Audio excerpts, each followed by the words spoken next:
Hey, hey, hi y'all. I'm Carissa B, author of The Appointed Time and For Such a Time as This. You need to go out and get this book. This can help you on the journey, step by step. Go to Amazon and purchase one, and also go to Amazon Kindle and get one as well.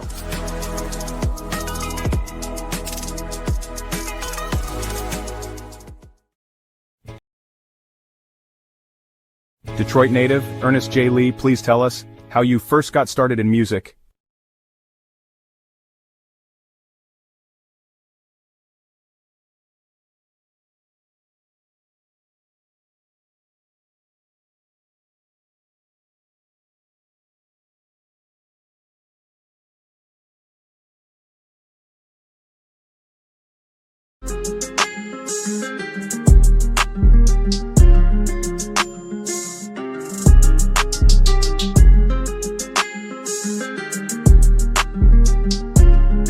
Learning to ignite your faith every day.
Detroit native, Ernest J. Lee, please tell us how you first got started in music.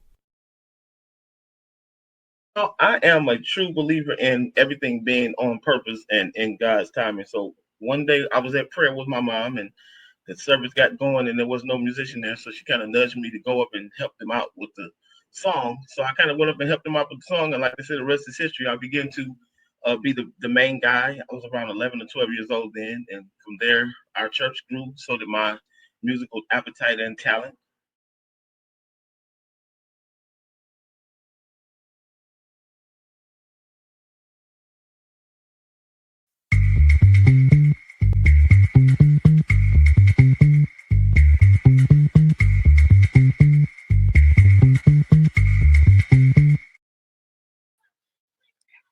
Kingdom builders, welcome to Life Talk TV show. Learning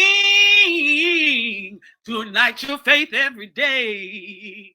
Welcome. Listen, I am super duper excited about today's fellowship. Let me look. I got to put my glasses on.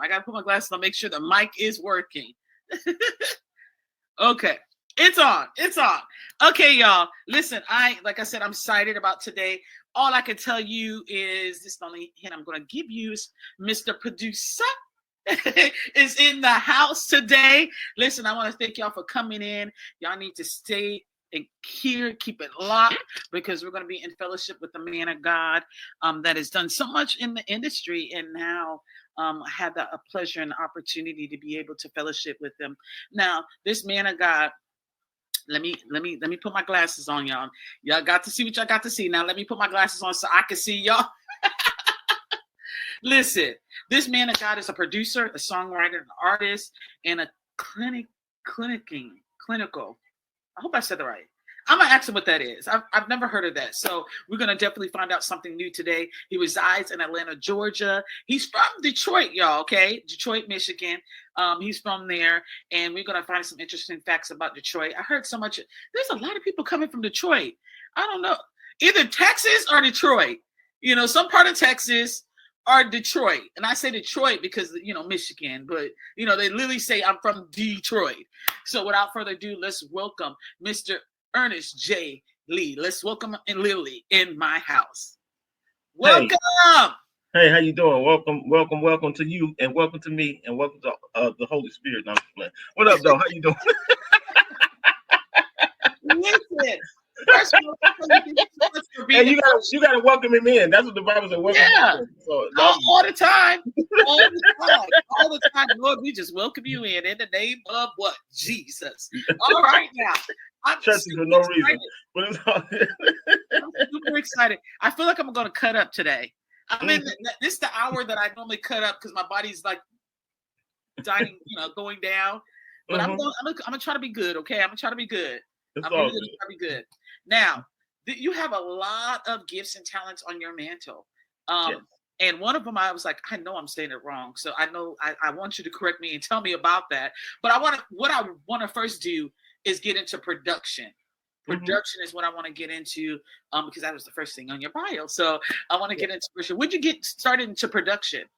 I started writing songs around 13 or 14 years old. Of course, just for me, and just I've always been a musical kid. My mom or dad does not play instruments, but they were we were a musical house. So my dad used to have the hi-fi playing all the 70s music, and the James Browns, the Dramatics, and Whispers, and, things like that. So my mom, she did do a little background singing in her day when the Motown thing got started, but she never was a professional. But they had a little group.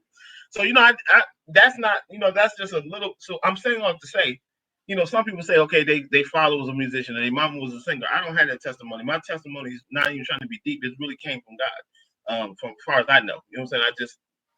I started playing drums, and again I started playing keyboard, and then I started writing, and then of course it went into production. So I think around 98 or 99 I got my first keyboard and what you call a drum machine, MPC drum machine, and I started just making my own little songs. I remember this though. I was playing for a church in 90. Oh, I go back. I'm aging myself. But in 95 and 96, I was playing for a church in Albuquerque, New Mexico. They would Right. fly me in every week, and I'm not saying it to be grand. I'm serious. They would fly me in every week, but the point is, I didn't have equipment at home. So I Mhm. remember some days I would stay there an extra day Uh-huh. because the guy, my partner, he was from Detroit. He had a keyboard and he had like these things. I would be wanting to write my little songs there. That just popped in my head. I didn't even say that to nobody in a long time. I remember that though. He had a keyboard, and so I Right. would record my stuff there and then bring it back home and kind of perfect it. So I just had the itch from then from the start just to do my own production and know how to write and produce and mix and all that kind of stuff. I started back then, so it has afforded me great opportunity. So here we are right now. Right. I tell you what, the first time I got to engage with production, of course, was at our local church. But like professional production is when me and my sisters went into the studio. The first time we ever went to the studio, we were like, "Wow, this is so cool! Look at this!" And then he's like, "Are y'all ready to sing?" I said, "Okay, what we got to do?" Because we have never been. I mean, we church girls. We just Right, sung. You know, Dad, you gonna sing? You get up there right, and sing, and then we right. transition into being national recorded artists. Never been in the studio. And when we went into the studio, I was like, man, this is so cool. Yes. But as with the time we sat there, like we would sit there and watch the producer do everything. Like Hmm. literally, we'll go in and do what we have to do, and we'll watch them do work with the live musicians and everything. And I was Yes. like, man, they put so much work into what they do. I mean, Yes. we doing ain't nothing. You tell us to sing in C sharp, or we practice a song outside. We come in, lay the tracks, and y'all do everything else. Yes. You It's a dub on lot. some of it, you be like, do it again, try to do it again. Hmm. That's it. It's But a lot. it's a lot. But And thank God that He puts you around people that can help you. Like I mentioned in the intro that being in that in from Detroit, it is a hotbed of singers. So in my day, you had Twiggy Clark, Michael Brooks, all these were people. She yeah, was writing for the Clarks, Michael Brooks for commission. Um, Fred, of course, Fred and Vicky Wine. Sorry, not Vanessa Bell Armstrong. I remember being around them, and just a couple of people in my group sang with right, those people. So just seeing them behind the scenes, I think helps with production too. Even though you're not producing them, but right. seeing how they put their stuff together, how they get their sets together, how they put their backgrounds together. A lot of times you can't. God will give you bits and pieces of it as you go. So I just remember being in those like spaces of rehearsal with Vanessa and getting ready to go sing and seeing how she did her work to sing and seeing how Yeah, Mitchell Jones from Commission, I was with him when they wrote Dare to Believe, and seeing how he was teaching the group parts and stuff like that. Those things matter. And yeah, when you talk about production and how you put stuff together when you actually are actually in the seat producing. that's So I true. think out of those experiences too, because they will teach you the right way. And everybody won't get a chance to go into those things with people like that. I But mean, at the end of the day, you can't study. The Bible says study to show yourself approved, but it's not just yeah, talking about. I don't just take it for being a preacher and preaching. It's in life. If you want to be anything, if you want to be an accountant, you got to study what accountants do. If you want to yeah, be a carpenter, you got to study what carpenters do. You got to know what wood to use, what hammer to use. It yeah, matters. So yeah. production is no different. You got to know what to do and when to do it, so you can come with that great production at the end. Yeah, and like I said, for me, I learned a lot. The guy, thank God placed us with the right person. You're right. It does matter. The right person does matter. It really does. And he was so kind and everything else. He didn't make you feel like it was a studio uh recording. He's like, okay, see this like you were singing in church, Yeah, and we'll work it. We'll do everything else. And I said, for real? Because yeah, the first producer we had, my goodness, he was like, okay, you see, I want you to do tenor. I said, but I'm not a tenor. I want you to do tenor. This is tenor. I mean, he had me in baritone. I was like, Lord have mercy. I'm not a baritone. And and he would like make us do stuff that we just wasn't comfortable with being from a church, then yeah. going into a studio. Mhm. It's totally, to me, it's just totally Well, different. it is different. I think a lot of people don't realize that, and I don't say this to disparage anyone from being a singer or trying to be a singer or Right, aspiring to be one, but because you your star solos at your church doesn't mean you're going to be a great solo artist right, or it's a totally different thing. And it's just unfortunate that people don't realize that sometimes they waste a lot of money trying to do something that God never called them to do. It's perfectly okay to be faithful to your church and be that singer at church that God gets the glory of. But it's yeah, also good if He really gives you the mandate to be an artist, to go out yeah, there and actually be produced. Because sometimes you get the hype at church and people are like, oh, you can sing. Then when you get in the studio, you getting mad at the producer for telling you this wrong. But it's two different things. I mean, you got to understand it's not about the church. The church is the spirit and it's freedom. In the studio, we're trying to make a record for people to buy. So that's a right. totally different mindset. Yeah, I completely agree with that. So for you engaging in production and moving into songwriting, what led you to go into songwriting? Is that was something that was just very natural? Are you like, Yeah. hey, I hear sounds, let me see if I can write something as well? Well, it goes back to your. A lot of people have traumatic childhoods or things like that. I can't say mine was traumatic, but there were certain things going on around me that caused me to write. And I think my mom was a natural writer. My dad was a natural writer. Not Right, songs per se, just writing things. I mean, uh, they were very astute at writing. So I think it's just kind of natural for me to write. I mean, I would write my thoughts down. So when it became time to write songs, I can write songs right off the cuff. I just can, and that's not, again, it's not an arrogant thing. It's just that's a gift. So right, I know where that's come from. It's not anything nobody taught me. So I right. just knew from then. I would just write. I look at something and write it. Because my greatest thing is right. I always say this: you have songwriters, then you have song creators or content Yeah, creators, as we call it in right. today's thing. But I love my best writing is when you tell me I'm writing for a jingle or a commercial. You Right. know, those I create. I know how to create the sound for that, and I think that's what my greatest thing is to be beyond just music. I mean, just writing songs for music. I like creating movements and sounds and things like that. So it's Right. not. Wow. I tell you what, as we're navigating to the next question I have, when with production and songwriting, and being in the church, when did you know that you wanted to these gifts that you had and these talents you had, you wanted to, for God I live and this is gonna be for God. When did you know that? Because I'm not really a singer. I never really aspired to be. I didn't even think that far ahead. I'm not think. I think, honest to God, that's probably the same mindset I have now. Mhm. Believe it or not, I just don't. I don't get caught up in what it's gonna be, and I'm gonna get this, and people gonna call my name. I never. For me, I just want to always do it genuinely, and so I would see, the choir would write original stuff for the choir because again, my church did not do a lot of people's songs, so I would write. That was my guinea pigs.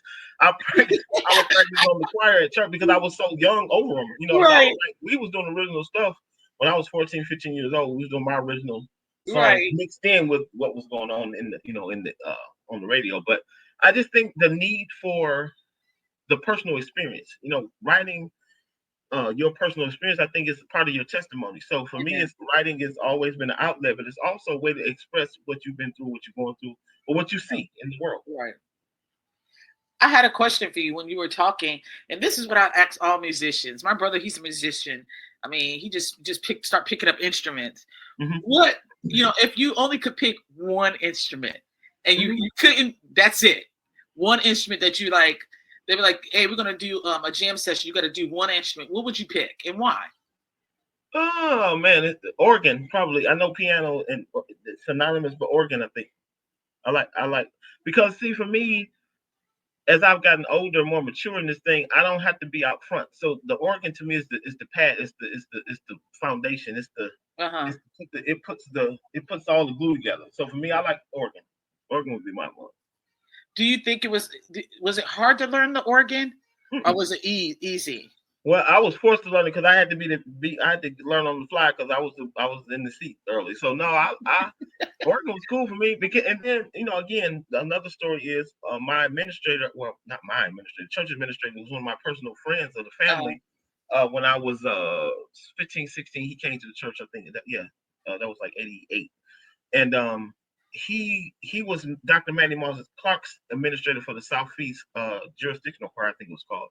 uh, And so I said all to say he would take me down to the conservatory, which is the Clark Sisters famed conservatory, the Clark Conservatory. So we could not afford lessons for me.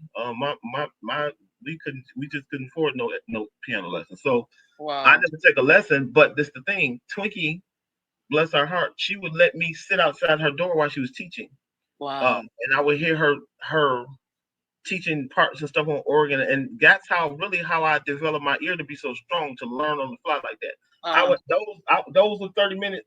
I would be down there with Keith, and his name was Keith Johnson. I'd be down there with Keith, and I'd be listening so hard because you gonna get a chance to hear Twinkie Clark right. and right next to you in the room. You know what I'm saying? Like so, God has always put me in place to catch Wow. those lessons like that. So I just believe that that's how you develop. God puts you around the people that you need and gonna need. And to this day, she's my musical mentor when it comes to just how she wrote way back before her time. She was before her time.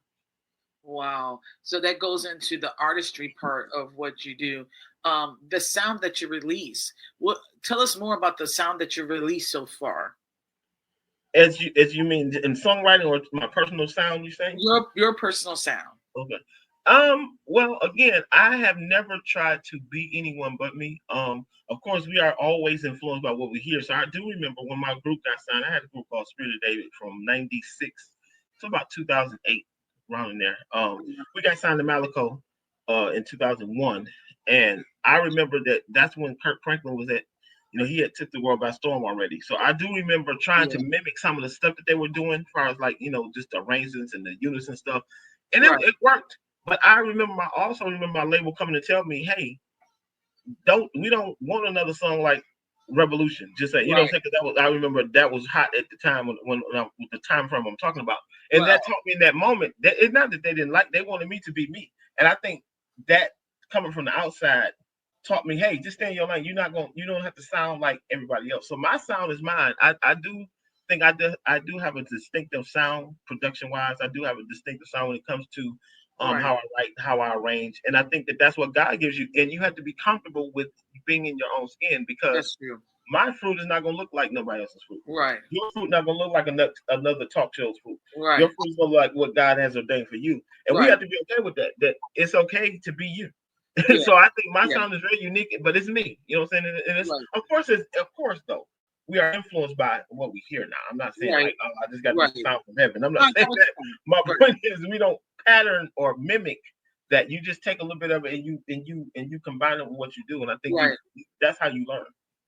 I totally agree with you with that especially with artistry, because I know when me and my sisters came out, literally they said sisters wearing the same color. Oh, y'all quartet. We were looking like Oh yeah. no. And Mhm. although we started off that way because my dad, he was into quartet, that was something that we just didn't desire. We had too many sounds going on. There was just too Mhm. many sounds. Like one of my sisters was very operatic. Then the Mhm. other one was she could do a little country. Then the other Mhm. one, like I was more praise and worshipy. And then the Okay. other one was like traditional. So for Mhm. us to just stick with strictly just traditional, our quartet sound, it Mhm. just it didn't do nothing for us. And Yeah. so navigating, I got what you're saying. You got to just be who God called you to be and embrace it, and just kind of take, like you said, those elements. If you see something that you want to bring to us, one of your sounds, say, I Right. like this sound, but I got to still be me in that. Right. Exactly. How can we present it?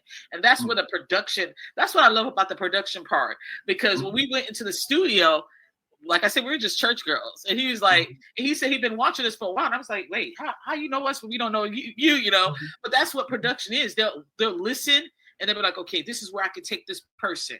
Exactly. And Exactly. so That's I how it think goes. production is a beautiful place to be when it comes to creating and releasing a sound. So for the viewers and listeners out there, for anybody that want to be in production, but also have other gifts besides that, what would you challenge them or tell them to do in at their earliest time in their career? Be okay with rejection. Number one, be okay with nobody really celebrating you genuinely like that, Right, because at the end of the day, you have to be your own first cheerleader and your own believer in what God has given you.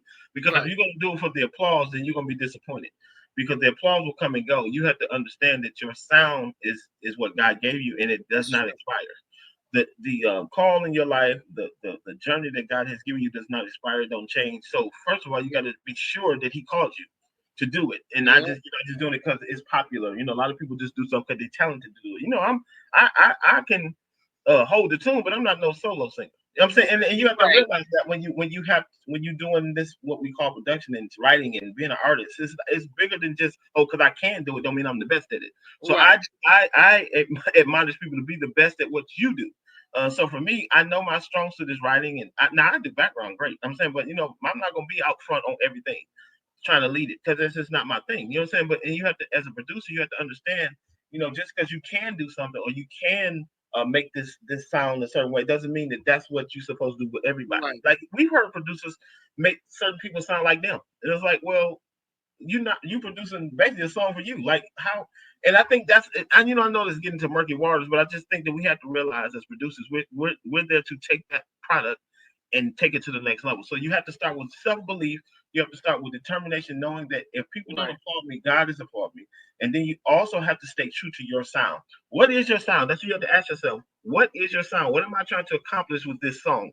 What am I trying to accomplish with this sound that I'm using right here? Am I doing it just because the last producer used it on the song and it sounded Wow. cool? You know what Yeah. I'm saying? But so for me, I don't, I can play a whole lot of stuff, and I know um that's not what you're saying, but follow how I'm gonna bring this back around. Right. When I hear a song today in today's music, it's great stuff. I'm not saying nothing negative at all, but sometimes it can get a lot busy, a lot of this and a lot of that, and I can do all that. But at the end of the day, that's not my sound. So Right. why am I trying to produce a song with all that in it? You see what I'm saying? Like it doesn't mean I can't do it, but that's how you have to learn discipline. Is what I'm saying. That's my point. Right. You have to be disciplined in who you are, because yeah, I can do a whole lot of that stuff that a lot of movements and stuff like that. Then a lot of people feel like everything is a praise and worship song. Right. So they gonna make everything a CCM style. Like you have to be versatile. You have to understand like everybody's not gonna be a praise and worship leader. So you have to learn That's how true. to produce other things. That's So true. you have to study again to show yourself improved when it comes to even producing. Don't just try to be what's hot right now. Right. Be consistent and let people understand that when they hear a song that Ernest J. Lee produced, then you probably know, yeah, that sound like he would do. Something he would do. Right. You hear Donald Lawrence song, that sounds like some Donald Lawrence. Right. You Right. hear a Kurt Carr song, but they don't try to make the people sound like them. Is my point. It's That's just true. their sound. You know what I'm saying? That's true. That's true. So we're in 2025. Mm-hmm. What is going on in your world? I on Facebook. You always on the airplane. I was on the other day and got stuck, but that's another story. But I'm here today. I'm happy to be on the ground. I'm just playing. But man, I'm doing. I am in a partnership with Black Smoke Music Worldwide, which is Kerry Douglas. We have Hip Hop Boobly going off. That is a hip hop learning channel that they're learning, teaching people how to learn like the alphabets, the months, the things, Right. anything that's considered learning for the youth. And we're doing that. It's called Hip Hop Booth. That is popping off right now. Season 2 is getting ready to start. As a matter of fact, Zacardi Cortez just did a song with Uh-huh. the Hip Hop Boobly voices inquired, we calling it, but it's going. I can do anything. That's out on every streaming platform now. You'll kind of understand what I mean. It's taking hip hop music and making it palatable for the kids to learn educationally. So we're doing that. Of course, I'm bringing the world-renowned family back, formerly known as Kirk Franklin and the family. We're Right. working. That EP is actually done. We just had a listening session the other day. Right. With them, so that's done. I'm excited about that. This project is about to be bananas, man. Not because I wrote it, but because God has ordained it, and He has ordained Yeah. the reset. Meaning, this 30-year reset is not just in show. It's not just because they were somebody. They still are somebody, and Right. the world has to understand it again. God's plan, His assignment for you does not expire. So we're excited about bringing the family back to the mainstream. So me and Black Smoke, Kerry Douglas, we're doing that. We're going to do a couple videos before we drop the single. Single's coming out real soon within the next 60 days. You'll start seeing a lot of promo for the single. So we're excited about that. I have a book, project and book coming out. It's called Modern Day David. I went through a very traumatic experience a couple years back, about 4 or 5 years ago now. And you have to tell your story. The best thing you can do is tell your own story, not let people tell your story. So my story is coming, Modern Day David project book. Uh, we're just trying to do what we do, man. So I'm Right. going to release Keisha Grandy's, my wife's record, Reborn. We're going to bring that back out on the mainstream through Black Smoke. So there's a lot of things happening in Right. 2025. That's amazing. Like I said, we see y'all doing a lot of stuff. I was like, Mhm. they back on the airplane again. Lord have mercy. But I got it. I got it. In the world that you're doing, God has just got y'all very, very busy Yes. doing kingdom business. How can we get connected to you if we wanted to go into the studio, if you had time? If you Yeah, wanted most to do definitely. production? I am always looking for clients. And my only prerequisite for clients to be serious and to understand that this business is not just to waste anyone's time, but it's my job to make your song and your vision, your project come to life. So if you aspiring artist out there and you want to actually do some real music, hey, we are accepting new clients. Right. We're always looking to do good kingdom music. So my website is Davis Dance Music, DAVIDS Dance Music.org. Oh, so no, it's not. I just changed it I'm looking at my name on the screen. I'm tired. See, that's the. I told you I was on that plane, didn't I? Yeah. It's Davis Dance Music 1 is my email. Sorry. Davis Dance Music 1 at Gmail is my email. Davis Dance Music 1 at Gmail is my email. My website is www.ernestjleemusic.org. Ernestjleemusic.org. You can get in touch with me any of those places, and we would set up a consultation with you to see what you got going on. But we are accepting new clients, and hey, let's get it rolling, man. Let's do this. Awesome. Listen, I want to thank you so much. I knew you were super busy. I knew it. So I It's was all like, good. I'm gonna keep it short. No, you're good. It's all good. And I just want to thank you so much for what you're doing for the kingdom. Y'all Yes, doing ma'am. some amazing things over there. Keep rocking God the way that God's telling you to rock it. Don't change. Yes, Like you said, don't change for anybody. I Yes, want to thank ma'am. you so much for, like I said, just pouring into like what I see. Especially for the family, which it takes a tremendous person to go and carry such a mandate. That's a Oh my God. massive Yes. weight. And Yes. I just want to say thank you so much for doing that, because everybody deserves a chance. Everybody deserves a platform. And Yes. the thing about it is there's seasons for everything. And you're like, okay, this is the season that we're going to Yes. release, that God is not Yes. done with them yet. So thank you so much. I just want to say this, for those that are skeptical about it, listen. Let me say this about this. I'm gonna say this in 30 seconds or less. Okay. Remember this: the sound. The Bible says, "He does it. He that has an ear, let him hear what the Spirit is saying to the church." Right. Let's take that in today's thing. So, what is the sound that's going out? We got so much stuff going on in the world. That's We true. got so many people don't know what to do. There was a sound that was created way back in the 90s, and it was a sound Yeah. that has gotten lost. It's not about a group. It's not about a personality, but That's it's a true. sound. Well, Yeah. we can bring that sound back. That's all I can say right now. That I'm- sound is coming back. I'm excited about it. I really am. And like I said, I want to thank you so much for the fellowship. Like I said, I knew you were busy, but I was like, I got it. The Lord told me to reach out, and I was like, I got to get it in. So Yes. we'll get it in, and fellowship and everything else. May God continue to bless you. May Thank He you. give Likewise. you the provisions and the favor that you're needing for every season that you're about to walk in, and even the ones that you're in now, that He give you the strength to be able to carry the mandate that He's told you to carry in the name of Jesus. In the name of Jesus, I receive it, prophet. Yes, ma'am. Listen, I want to tell you thank you so much. And until next time, listen, listeners, we have to go. I don't know why people think they book back to back, like I'm supposed to just hop on one to hop on to another one, but that is what happened. I thank God for the time that I did get to fellowship you. I know there's going to be more. We met last year at the Jacqueline Carr concert. Yes.